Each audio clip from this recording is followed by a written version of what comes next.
everyone's hearing a lot about AI. It's a new area, and there's terms like agentic AI, AI agents, AI automation. What does all this mean? What are these different terms? If you could, I guess, just declutter perhaps some of the core terms, or point to some of the specific terms that are being thrown out there and what the differences are. Yeah, sure. So I think a good place to kind of start is probably the umbrella term that's being used quite a lot, agentic AI. So, I mean, that doesn't really point to anything specifically. That's just telling you that there's AI kind of in an environment at different levels. Starting at, the very base level, you've got automation. Yeah. Automation's been around for a very long time now. And that's effectively, if X happens, do Y. And it's just as easy as that. That's obviously grown and it's become more advanced over years and all of that. Born out of machine learning, kind of just getting a process happening. Yeah. You get AI workflows now, which is effectively what most people are kind of dealing with when they're looking at it from a corporate perspective nowadays. Yeah. And that's effectively getting an AI bot, or it's not quite an agent. So I was basically want to call it a bot for the sake of argument. Yeah.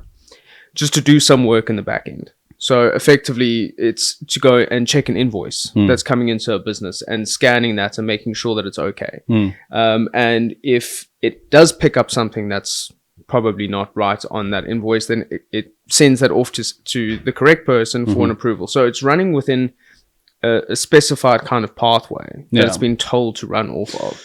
And adding a little bit of logic to that. So a little bit similar to, some might be familiar with RPA, for example, robotic process automation. Similar to that, but maybe adding a little bit more of intelligence. And a bit easier to implement, really, because you kind of, you're giving something that does have some context of what it's having a look at and saying, these are the processes that you need to go and run. So it's a little bit more of a kind of a drop and play situation than an automation flow, which can be quite a complex thing to try and set up. And then, finally, then you get to agents. And agents are, this is where the big difference comes in. Agents are completely autonomous. Yeah. So you give an agent a goal.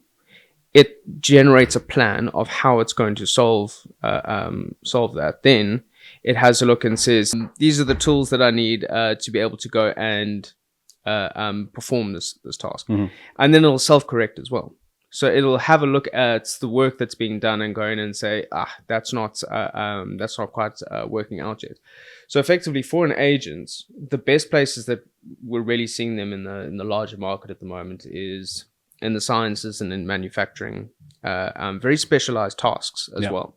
So effectively, in the sciences, if we want to go through to kind of the greater universe, you can effectively go and put in all of the data that we have from NASA, from physics, Lambda CDM, put in quantum physics, the weird and wonderful world of that as well. Put all of that into a single database. Then you put an agent on top of that, and you basically leave it and you go and say, do me a favor, figure out what gravity is. Yeah. You leave the agent to that. It's going to go through all of those different sources. It's going to pull on tools that it needs. It's going to go and have a look at all of that. And hopefully by the end of it, you'll have an answer. So clear separation there is, it's whereas automation may just be following a set pathway that you programmed it to do. AI is then going, or agents should say, are going to that next level where they're actually starting to think about the task and how it can deliver it in the best way. And it's based on the amount of information you give it. The better the information, the better it's able to plan. 100%. Fine. Okay. And they'll even look at the information to a certain extent and kind of tell you that, listen, we've got gaps here. Yeah, and I think it's important to kind of distinguish this, because I think there are a lot of businesses out there that are very quickly labeling up an automation or what was automation kind of with the buzzword around AI. And kind of trying to get people excited, but reality, it's really just automation. It's not agentic AI. It's not moving towards that anyway. It might be a sprinkle of it, but not nearly to the extent as to what we're starting to see in the technology world. Yeah,